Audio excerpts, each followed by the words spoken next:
Hey everyone, welcome back. David Eon here, and today is Documentary Day, the moment that many of you have been waiting for. This is where we're going to detail for you the reconstruction and renovation of the bonus room in our new house that we turned into our private toy museum.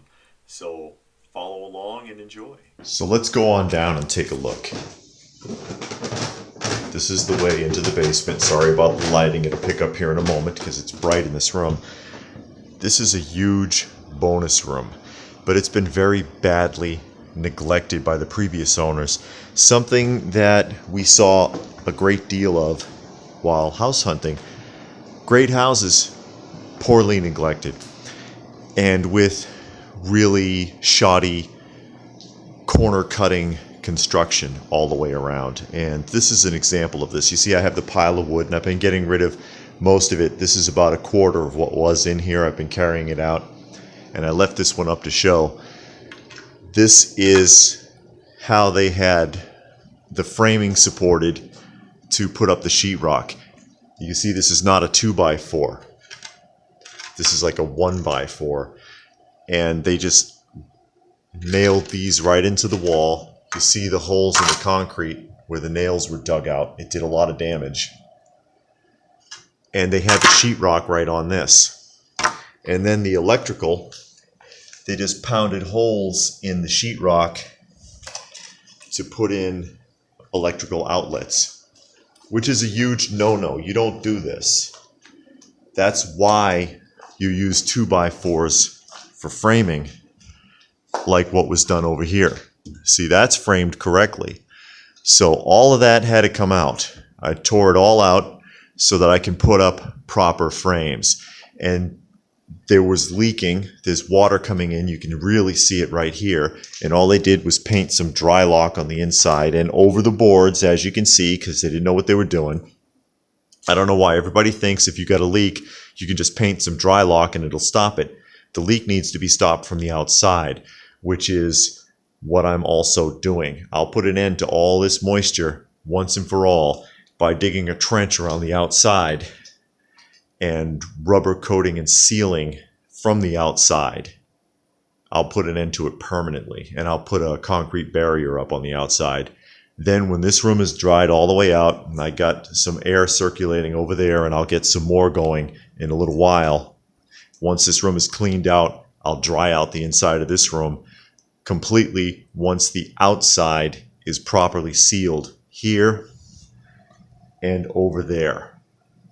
Particularly, I know where the water was coming in on both sides, and I'll deal with it. Then I'll fill in these holes, and then I'll dry lock all of this after that's been done, and then take it from there. This is David digging his trench. He's been working on it all day. We have a leaky basement. See, he's trying to clear some of that dirt out of that hole so he can pack it. This is the trench he dug. Pretty long, kind of deep. It's 14 feet. 14 feet deep. Long. Long, godly deep. Yeah. And we have to clean it. And then we're going to put some rubber, some liquid rubber on it. And a plastic barrier. And then some more liquid rubber. And you can see whoever had it before, it looks like they attempted, but they didn't put enough. I don't know if you can see it, but it is. High enough. They didn't go high enough, and it doesn't look like they went thick enough either. And they did put some, that plastic, but that piece of plastic looked thin. The one we got is thick as can be. So this is what David's been doing all day. I think he did a great job, a fantastic job. And that's the whole thing right there. So we'll come back later, see how far he got. Oh, he's showing me something. Oh, what is that? It's another root. Ooh. It's like 3 inches wide. Is that a tree root? It's coming from this bush. Oh, we need to cut that down. We need to cut that. There's so much water under here. You can could squeeze water out Yeah. of this.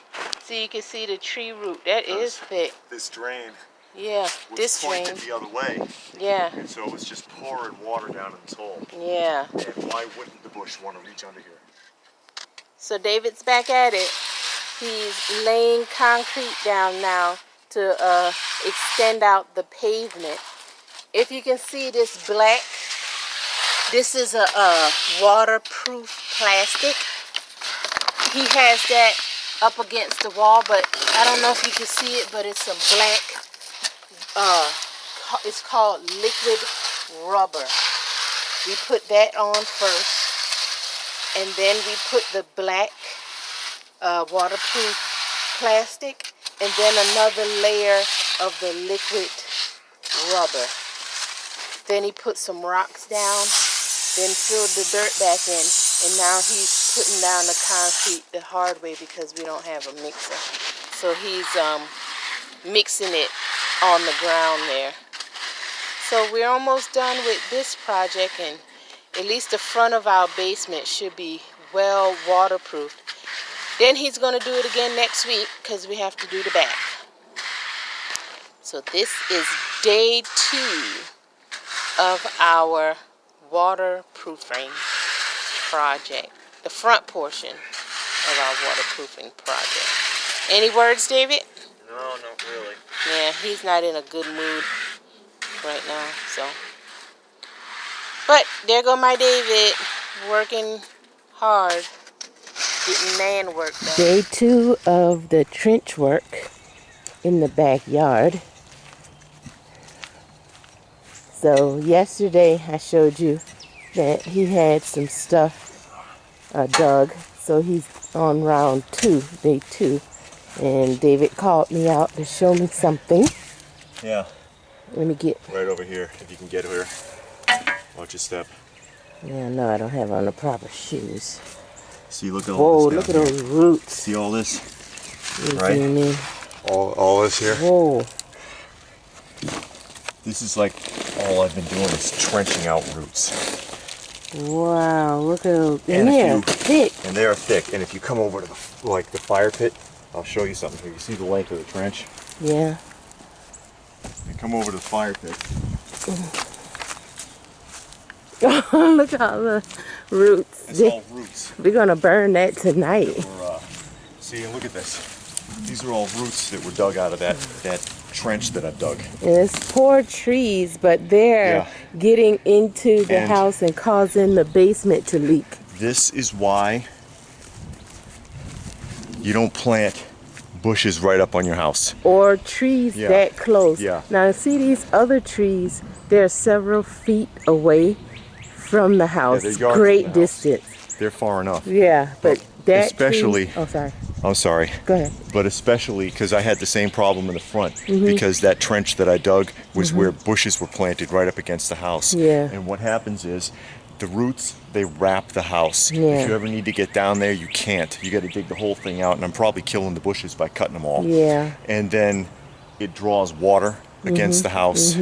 It causes a lot of problems. Also, if the bush gets big enough that it's actually making contact with the house, it'll start damaging the siding. Yeah, yeah, and yesterday when I was, because if you see right there, that kudzu, it was all over the house. That's what those little footprints, I call them. But they have gotten under the siding, and we have plans for about in another year, year and a half, to re-side the house. But you can see where the siding is bowed out because the kudzu has gotten under the siding.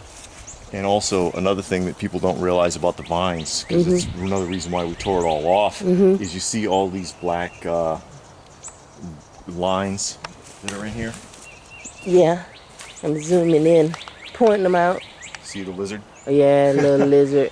Yeah, and he getting back underneath there. He's scared. Yeah, but all of David's these like black lines and these holes are where the kudzu penetrated the concrete in the mortar.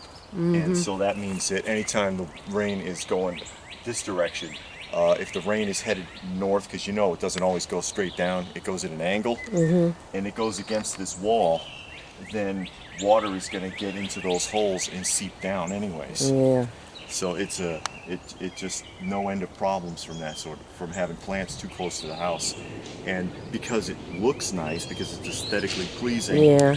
they always want to put bushes right up on your house. If you buy a new house and it's got bushes that are closer than like 5 feet to the property, I would dig them all out. Yeah. Well, these poor bushes have to go. And you hear a lot, especially when home security videos and stuff, people will tell you to plant bushes up close to the house, but for security reasons. But that's not true, because anybody can hide behind those bushes too. So you might need to rethink the security aspect of it. But yeah, this is our waterproofing, day 2 of the backyard waterproofing. So he's digging down some more. I don't know how much more he's going to dig down, but he's pulling up roots mainly. More roots than digging. Hi, Amy. How are you? I'm good. So he's digging up more roots than he is waterproofing. But we will talk to you later. Day 3. Last night it rained, but no water came into the basement. So we can see David didn't get finished. Watch out for the bucket. Yeah. This is a new bucket. We ran out of rubber yesterday. So he didn't get finished. He did get the plastic up. But now we have to seal the plastic to the wall. This side, as you can see, is not sticking because this was dry before we did that side. You can see on that side, it's sticking somewhat. But he's gonna put rubber all over the plastic, and I got to help him secure his hands. Okay, so we got his hands good in plastic, and you can see he's just taking the rubber and putting it on there, and it's going to help the plastic to stick. I think you got to go behind it. Well, give me a minute, will you? Okay. But this is what we're going to be doing today. Let's get a couple of... This is a different grade. Oh, yeah. The other one, Yeah. gray, and it's... This is rubber coat 57. The other one... Yeah, it was rubber coat 57. Is the same one? Is not as dark. Well, it's just a color variant. It doesn't matter. As long as it does what it's supposed to do.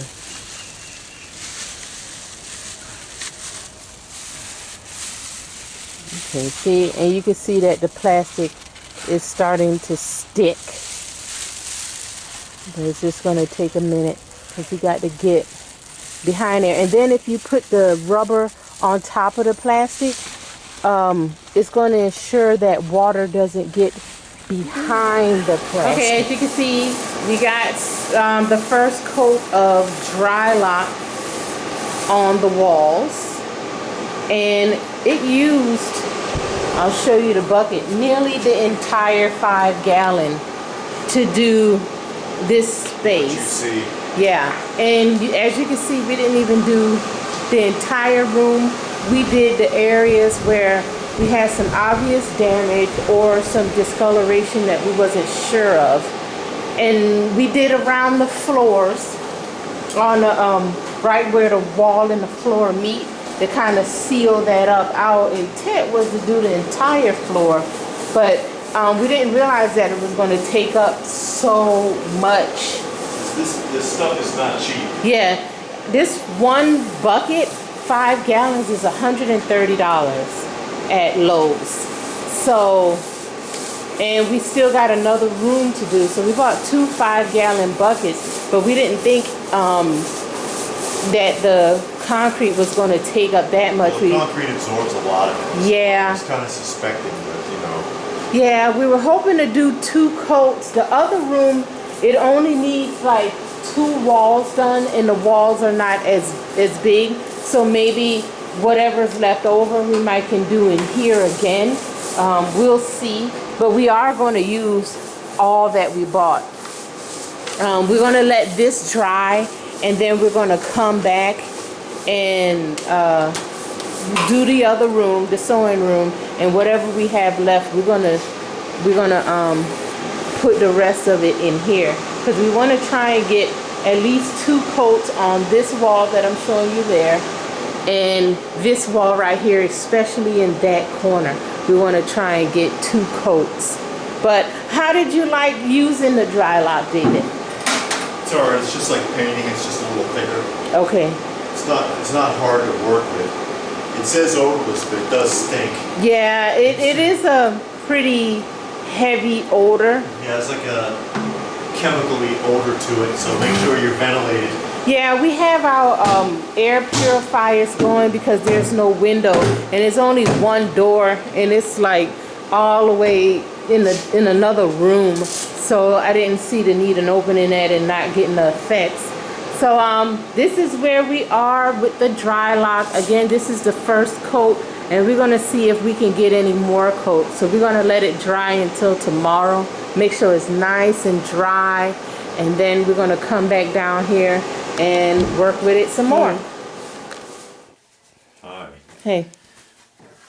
Making the holes in the 24s. And this is for the electrician's benefit, so that he has a hole to run the cables through, and that way you don't have to pay him to do that too. Yeah. May as well just knock it out now. And it's a 1 1/4 head on that. And I don't have a super long one. You see some guys that got one that's like 2 feet long and they can line up like 8 boards. I don't have that. And it's about 2 feet up, dead center.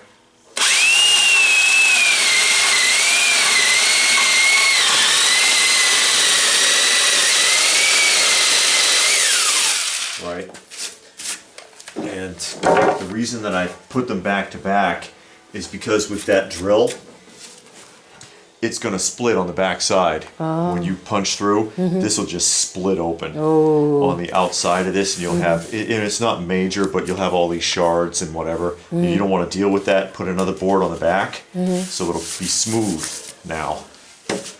And then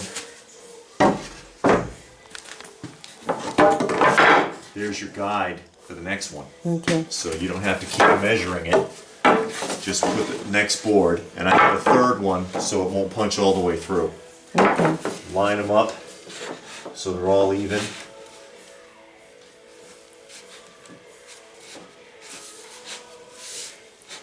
And then put some pressure on it. And then you can go ahead and make the next one. Okay. See?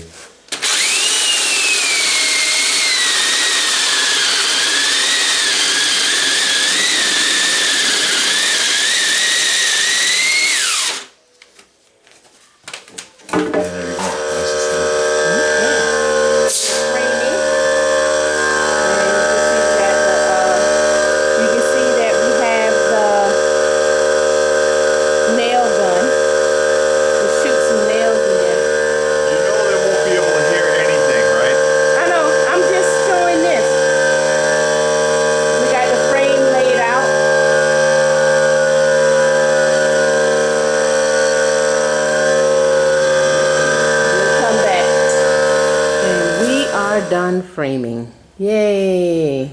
We got all the walls secured. You know, we just got to do some cleaning up, and like I said, the electrician is coming on Monday, so we get to take a break from now until he's done, because there's nothing else we can do until the electrician is done. Because next is insulation. Yeah, we're not going to insulate the entire basement. Only this wall right here, as you can see, it has insulation, but we're going to put more on it. And in the gym area, we're going to insulate those walls and then put up sheetrock. Yeah, those are outside walls. This is actually under the garage on the other side. Yeah. So it doesn't really need it. This one is an outside wall, but we're not really concerned about it. But yeah, after the electrician, insulation, sheetrock, drop ceiling. Yeah, and paint. And then, no, paint and then Drop ceiling. and then floors. Yeah, and then we'll be done. So another few weeks, because you know you gotta get it done. So that is it. So the next time we see you guys, the electrician have been here already. This is our workshop slash gym for right now. We got all our stuff where we saw and drill and this and that. So got to get this area cleaned up once it's all done. So today David has started sheetrocking, and so far he's done part of that wall, and he's over here now. And how's the sheetrock going, David? All right, I guess. Okay. Nothing too spectacular about sheetrocking. You just kind of lay it up there, cut out your outlet, and screw it in. So, but this is what we're looking like right now. And he's doing a fantastic job as always. Okay, David's coming along, but he wanted to just mention why we are Vertical. yeah, vertical instead of horizontal. Basically, whenever you see them, they do them horizontally, so it's set up like this one right here, and then they stack them. In a lot of states, codes prevent you from doing that unless you're in a basement or in a garage. And it has to do with if you've tight fitted it to the floor to ceiling with the intention of putting a sheetrock ceiling, compression can cause it to crack. And that's why they don't like that, even though it's not that big of a deal, honestly. So basement, garage, or usually except for a couple of states, anywhere where there's a drop ceiling, they'll let you do it straight up and down like this. And if I can do it straight up and down, I prefer to, because it makes mudding it a lot easier, because then you just have to mud one line instead of having to do a cross. You'll end up doing twice as much if they're stacked. Right. Okay, so we just wanted to see. We're going to finish this wall right here today. Then we're going to stop for today and get some more done on tomorrow. But we just wanted to mention that in case anybody saw us and was wondering, hey, why are you going vertically instead of stacking? That's why. This is, of course, where the museum is going to be. Right now what you're seeing is the primer coat, and I'll tell you the story on that. We were at Home Depot and we were going to buy some primer, just like the cheapest stuff that we could find, and we actually looked on the reject rack where people come in and they get paint colored but then they don't like it, and they had this can, 5-gallon can of Behr premium stain blocker paint and primer in one. And we figure, hey, you're gonna cover over the primer anyway, just buy it. I mean, you cover over the primer anyway, so we bought it to use as a primer. And if you are familiar with Behr products, they're very expensive. I looked it up. This 5-gallon bucket is $160, and because it was on the reject, we only paid $30. So we bought a paint primer mix because these were Behr walls, Behr, they were Behr sheetrock, and you got to have a primer on Behr sheetrock. So we bought that paint primer mix for $30, and it's on the walls and it's looking really good. And as you can see, he got to finish a couple of spots. So now we're going to look at the progress of the basement. As you can see, I think I showed this before. This is the stairwell, and it was a dark maroon color, and David painted it today. And right now this is a primer coat. Even the ceiling was painted maroon, this whole thing. So he painted it, and now this is the primer coat. We are going to put a gray on the walls. In this back wall right here that I'm zooming in on, it's going to be like a blue. Okay, let's go down and see the rest of the work that he's done. And it looks really good, even if it stays this way, it's pretty nice. Okay, first let's go into the museum room. Okay, and as you can see, we have orange and we have a blue. And I don't know why this is so blurry. My lenses. Okay, here we go. So we have an orange. Now we wanted a brighter orange than this, but what happened when we were at Home Depot in the reject pile, they had 3 gallons of orange paint. And we bought them and mixed them all together.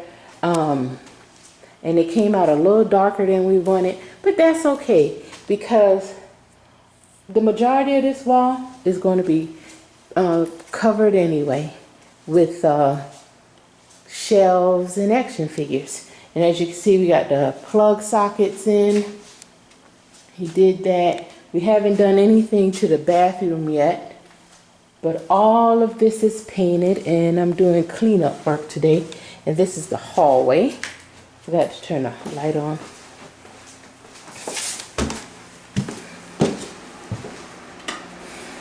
This is the hall, and this yellow is the primer coat, and we'll probably just leave it like that.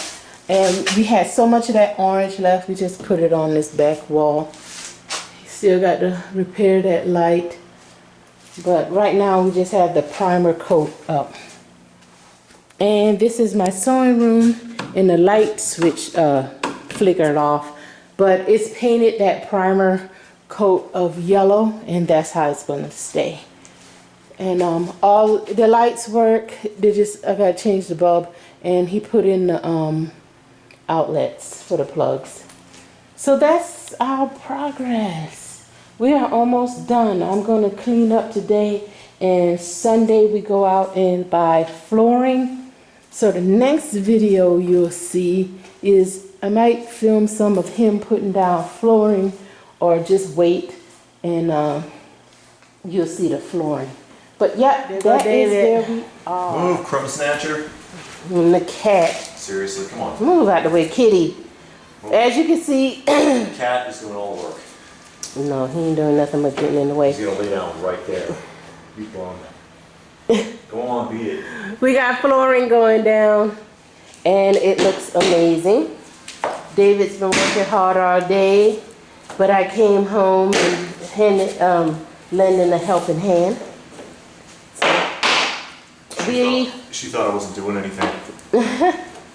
he did plenty, but we're gonna finish up this last box, and then we'll take a break for the day. But yeah, that's our progress thus far. We got this room almost done. And listen. Listen. You hear nothing. No tap, tap, tap, tap, That's tapping. what this underlayment is for. And we just got the cheap stuff. You don't have to, it comes in various prices. Don't pay more than 40 cents a square foot for that stuff. Yeah, that one. It all does the same thing, and this is also water resistant. Yeah. So. And we got it, all of this we got from Home Depot, or Lowe's. Well, it was Home Depot. Yeah. We got it from Home Depot. The underlayment, I think, was 25 cents a square foot, and it was 100 square foot rolls. We got that, and then we got this laminate. It was the color we wanted. Look at this bum. What a happy cat. Yeah, all he does is eat your food. Yeah, he does. He'll eat anything. It's Yeah, crazy. it's like a dog. But yeah, the underlayment is to help with the moisture because it's a concrete floor. Yeah. And concrete does absorb moisture. Yeah. And also it'll keep that tippity tap, like Trinessa was saying. You know, when you walk on the floor, you walk on some laminated floor, and you hit click, click, click, click. Yeah, it sounds like you're tap because dancing. it's a floating floor. It's not really attached to the ground. So it rises and falls, and that's where that tapping is. Yeah. So, oh, go ahead, sorry. No, that's all right. Something else too, and this was my wife's idea, because what they always tell you is the contractors, You cut off an end piece and you use this as your block to hammer it in. What you end up with is a bunch of these all shredded up. Because you see only a few hits and it starts to just crumble because it's just cardboard in between the laminate. In between the plastic on both sides is compressed cardboard, which is what most houses are made out of anyway, but these just crumble. And she was like, well, how about if you use a wooden block? Okay, I'll try it. Works. Yeah, and then when you hit on these, it charges up, and then all day you're going to be sweeping up. You don't want this happening under your floor. Yeah. So you use the 2x4, just a piece, and it doesn't shred up, so you don't. That's less cleanup work you have to do. So just a little tidbit we figured out. Yeah, the other thing they don't tell you also is watch out with. You have the cutters specially made for these. Mm-hmm. They are crazy expensive. Yeah. Like $200, $300, $400, $600, $700 for a cutter. It's basically a guillotine. You pull the arm and it cuts it. But any electric saw will fly right through this. Yeah. Just the precaution is ventilation. Yeah. And that's with any sawing project. Anything where you're creating dust, that dust can cause respiratory infections. Yeah. So that, because it's very fine and you're inhaling it and you don't think about it, and then a few days later your nose starts running, that's why that is. And you're coughing and hacking, yeah, like I am now, yeah, because of all this stuff. Because she didn't wear a mask. Yeah, I didn't wear the mask. And I was cleaning up after the sheetrock, the drywall. Yeah, and even that sanding creates fine dust. Yeah. That can be a problem. Any kind of fine dust like that, always don't do it where you're working, and wear a mask and keep it well ventilated. Proper PPEs, guys. Yeah. All right, so we'll get back with you later once we've got some more progress to show. And of course, you know, if you can do it yourself, like I'm doing it myself and we're doing it ourselves, it's bad enough that you're paying like what, anywhere from like $2 to $5 a square foot for this stuff. Yeah. But then you're going to pay another $2 to $3 a square foot to have it installed. Mm-hmm. Us doing this is saving like $3,000 in labor at least. Yeah. So always see if you can do it yourself. You can, you can't. Yeah. But if you think you can, it's worth it. And some things are not as hard as you think they are. Yeah. So, but if you can't do it, you can't do it. Time. Yeah, exactly. Okay, until we are doing some final steps. You can see David there. He's putting in the baseboards. We got a little bit of it done. Say Happy Father's Day, David. Is it? Mm-hmm. This is what you do on Father's Day. You finish the basement. I didn't realize it was Father's Day. Yeah, well, another holiday money maker. I guess. And it's going on fairly quickly. Of course, the slowest part is making those precision cuts in the corners. So that's what he's doing now, trying to get that corner right. But other than that, it's going fairly quick. Anything you want to say? No, not really. All right. Not much to say. Okay. Well, we'll see you a little later then. And we have David putting together the ceiling grids. We're coming together slowly but surely. As you can see, the baseboards are in. And today he's putting up the grids. They were already there, but they just needed to be attached. So he's attaching them. Reattaching them. And trying to see if we need any, we know for sure that we're going to need to replace this one that's bent, and we're going to need one right here, and this one right here that's bent. So that's good because they cost per rail, and it's like $2 a rail. So. It's more than that. Yeah. Of all the stuff that you're going to do as far as like home improvement, and the reason you use drop ceilings in the basement is for the obvious. You don't want to bury pipes and stuff and just end up breaking open the sheetrock if something goes wrong. But of all the stuff, you know, when you talk about the cost of sheetrock, the cost of 2x4s and everything else, this stuff is the most expensive thing that you could buy for a home project. It is not cheap. And the labor on it is even worse. So if you can salvage, like that, basically I didn't want to have to buy new drop ceiling rails. So I'm salvaging as much as I can. Just showing you the progress. We got the grids up and we started putting the tiles in, and we're going to do a checkerboard pattern. As you can see, we have some up. We're painting the grids orange and some of them blue, and we have the orange ones up. Some of them we're not finished. These still have to go up. These are the ones that have to be cut. And then we have the blue ones that we painted that needs to dry, and we're going to just let these dry until tomorrow, and then we'll finish it up. But we are almost done, and our goal is to finish tomorrow, and then Sunday, tomorrow is Friday, we're hoping to finish everything tomorrow, Friday, and Sunday we can start getting everything organized, probably trying to put up some shelves, get some things down here. But yeah, got a lot of progress made. We are very, very, very close to being done. And I'm really liking how the tiles came out. Again, we painted them, and I think that orange looks really good against that white, that little checkerboard pattern that we have. The blue, we're going to have to paint it a little more. The tiles really soak up the paint, but we want to get rid of some of those speckles and paint it. But this is the color we actually wanted on the wall. We ended up with that. But, you know, whatever. It looks good. The majority of the wall is going to be covered, so you're not going to hardly see anything anyway. So it's really not going to matter. But I just wanted to show the progress. Sewing room, we got the grids, some of the grids up, but he still has to put up the side rails, and then we can just put the tiles in. Those tiles will not be painted, just the painting in this room. But yeah, that is where we are. So I won't show you again until we're totally done, and then we can see how everything looks once the room is totally put together.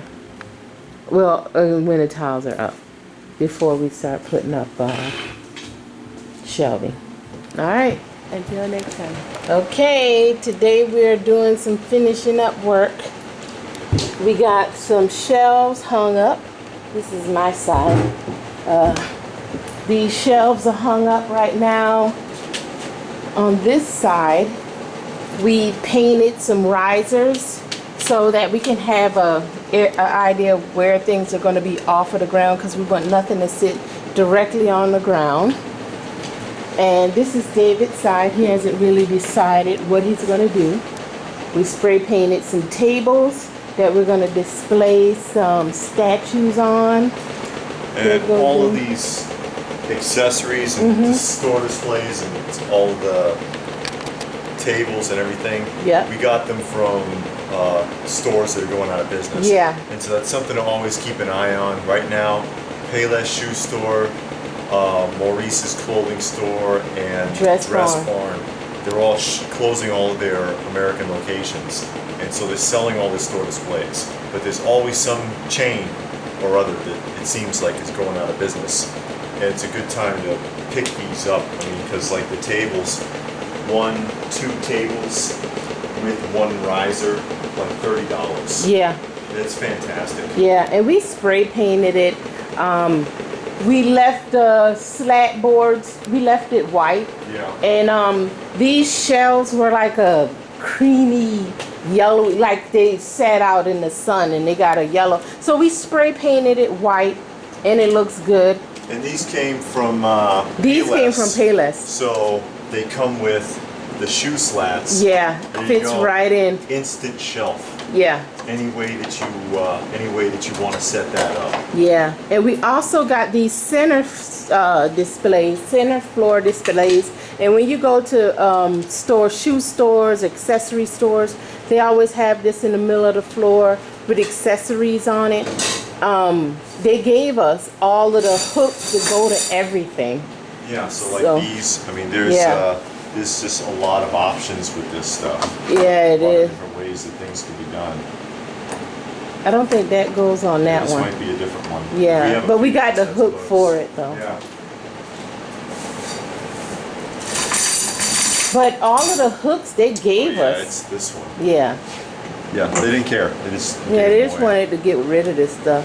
So we got a lot of options. We're gonna decide how we're gonna set everything up. But that's what we're doing today. Yeah, that goes there. So that'll look like this. And you can hang up some carded figures. You can put a few carded figures there. So just give you some options. Yep. All right, we're going to get back to work and we'll see how it looks a little later on. Okay, we moved stuff into the basement. Now we're sorting. There go David sorting his side, his stuff. Trying to. Yeah, and it seems like it's now more overwhelming than it was before. But yeah, we're brought stuff down, so now we have to sort it out so that we can start putting things away. And that's what we're doing now. Of course, this process is going to take a while. Yep. I know everybody's like, come on, put the museum together. Well, yeah, it takes time. Yeah, it's not that simple. Yeah. It takes a little time. Takes a lot of time. So just wanted to show you where we are, give you an idea of what's what, and show you how much we have to go. And this is not all, this is just the stuff that was in the living room. We still got stuff in the garage. So yeah. Okay. Working in the museum. Smoking in the boys' room. Yeah. There go David. Hi. He's putting up my pegboard. Now, we've done these before. We actually did a whole video where we showed a project with these. You get these pegboards. It's like 4x8. Yeah. And it's got a smooth surface. It's easy to paint. And Yeah. come around this side. Okay. And we build a frame for the back of it. And you screw your bolts into the studs in the wall, and then you can hang this right on it. And then you've got your J-hooks. Where's your bag of J-hooks? They are over here. You can't see them from here, but they're behind that Ninja Turtle. I wanted to show. You see it? No, they're not here. Yeah. Where are they? They're right there. You got to come in between here. Come in here. Wow. Yeah. Are you serious? Yeah. You buried them. You know we need those. But this is a good cheap alternative. If you have things to hang, Yeah, you buy pegboards. You can get a bag of like 100 of these for $10 Yeah, off of eBay. Yeah, and in the video we showed it Yeah, they go right in there like that, and it just hangs. You can hang an action figure right on it, no problem. Yeah, and that's a way to get it in the wall, and then you don't have to put a million holes in the wall. Yeah, you don't have to have really long pegs unless you like double stacking. Yeah. Which we're not trying to do that, but yeah, like I said, we've shown this project before where you make these, and it just makes it a really easy, really nice way to display rows of action figures. Yeah. Because I think it'll hold like what, 48 of the classic, of the Masters Classics in the clamshells.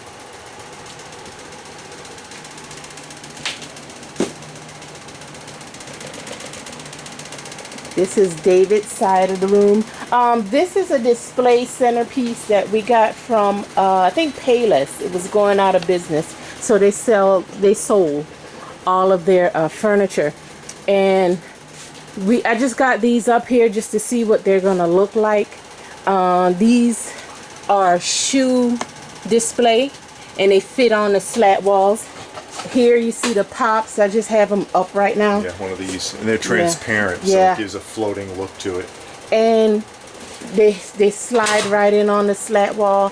and it holds all your pops pretty good. Or whatever. Oh yeah, or whatever. Yeah. I'll show you what David did with his, which I like what he did. Also, that's another center display, but it's a rack system, wire system, and I just got those masters on there to see what it would look like.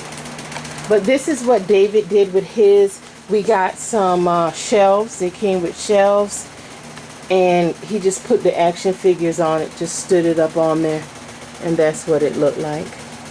So it's just some ideas, stores that are going out of business, or even if you look up on Craigslist, just type in slat walls. There are places that just sell them fairly cheap, $20 for a 4x8 slat wall, and then we just screwed it on the wall into the studs. Yeah, screw it into the studs or else it'll tear out your sheetrock. Yeah. So he's going to put this up. I'll show you what it looks like when he's done. Here we go. In the museum. Yeah, it's almost ready. Yep. It's almost ready. We've gotten a lot of stuff set up. There's still some things to sort out. And hopefully sometime soon we can start doing little mini tours or whatever. Mm-hmm. So we're just giving you a quick little look, and something more detailed is going to be coming soon. You hear a lot of fans going because it's kind of hot in here. And then also we have a air purifier to help keep the dust down, and a dehumidifier going also, just to keep the moisture level down until we get the air fixed. The air goes out in the middle of the summer. That's just how it works. But yeah, it's coming along pretty good. Got a few more things to do. We got a couple of shelves here. We got these from store that was going out of business. These are from Payless, remember? Payless. Yeah.